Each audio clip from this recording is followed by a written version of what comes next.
The Roman Empire was dying. The frontiers were collapsing. Barbarians poured across the Danube. 20 emperors in 50 years, most murdered by their own men. One man changed everything. 35 years learning how to win. In 5 years as emperor, he crushed 2 rival empires. He rebuilt Rome's walls. He canceled the debts of the poor. He reunited every piece of the Roman world. The Senate called him Restitutor Orbis, restorer of the world. Then his own officers killed him over a letter that was never real. This is his story.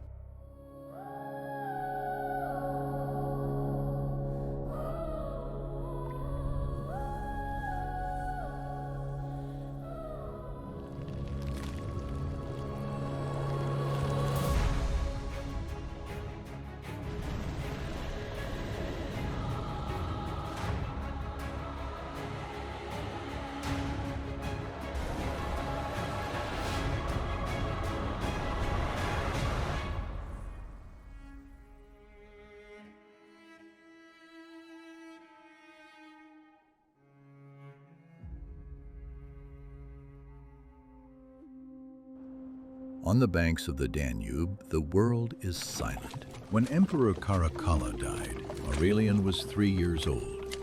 Little is known about his early life, but every source agrees on one thing. He was of the humblest origins. His father worked land that belonged to another. His mother, a priestess of the sun.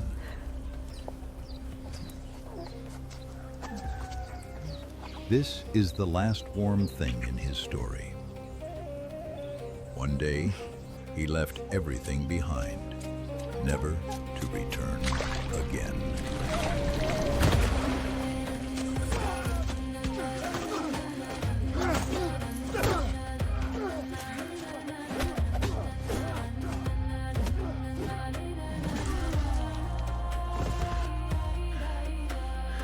Along the Danube, armored horsemen from the steppe often raided the lands where Aurelian was born.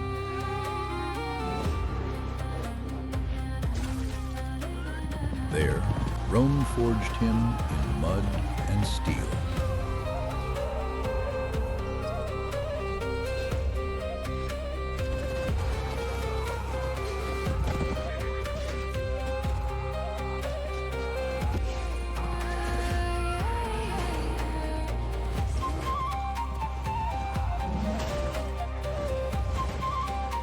The soldiers called him Manu ad Ferrum, the hand to the sword.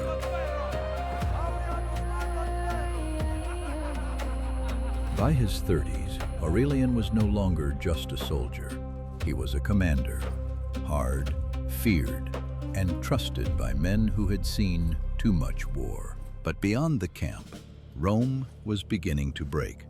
Frontiers collapsed, provinces burned. Since Aurelian was born, more than 15 emperors had risen and fallen. Most never died in their beds. Decius died in a swamp, surrounded by Goths, in the disaster of Abritus. The Emperor Valerian was captured alive by the Persian king Shapur. Humiliated, used as a human footstool, he never came home. After Valerian's fall, his son Gallienus spent 15 years fighting to hold the empire. Within his ranks, Aurelian rose as a hardened cavalry commander.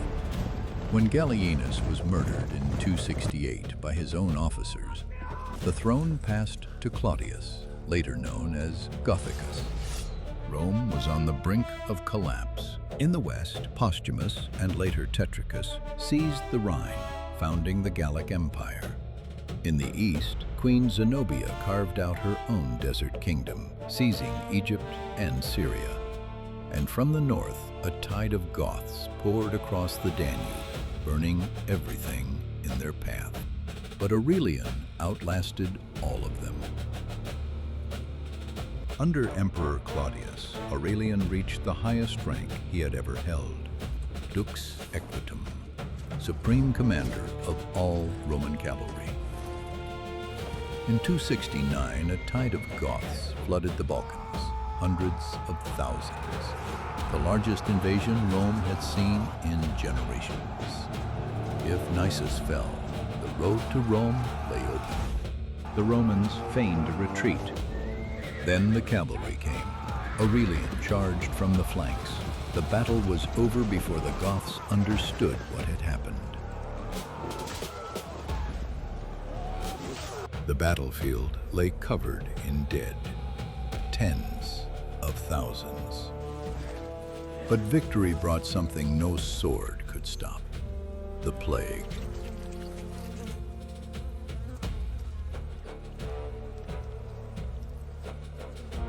Claudius, the man who had crushed the Goths, died of the same disease that had decimated his enemies. The Senate named his brother, Quintilius, emperor. But the army had other ideas. In September 270 AD, the Danube legions proclaimed Aurelian emperor, with 55 years old. Quintilius fell on his own sword. He had lasted 17 days. Aurelian was a man bound to his word, merciless with corruption and with those who abused their power. His own men feared him as much as they respected him. But he was also just and generous. He canceled the debts of the poor and fed the people of Rome. With the empire broken in three, he made a decision: take it all back. His first test as emperor came immediately. The Alemanni had crossed into Italy itself.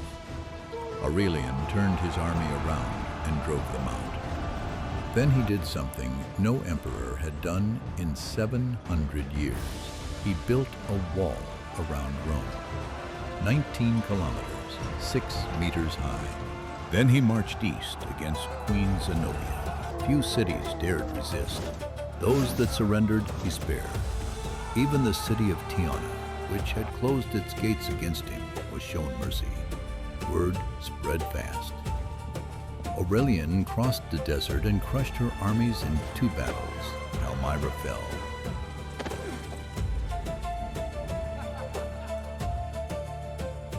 He marched west. The Gallic emperor Tetricus had ruled Gaul, Hispania, and Britain for years. He surrendered before the battle was over. In 4 years, Aurelian had done what no one thought possible. The empire was whole again. In 274, he celebrated a triumph in Rome. Zenobia walked through the streets in golden chains. So did Tetricus, still wearing his imperial purple. The crowd roared. Both were shown mercy. Zenobia retired to a villa in Italy. Tetricus was made governor of a Roman province. The Senate gave him one final title, Restitutor Orbis, restorer of the world. With the gold of Palmyra, he built a temple to the unconquered sun, Sol Invictus. One God, one empire, one rule. The same God his mother had served in a mud hut on the Danube. He had come a long way.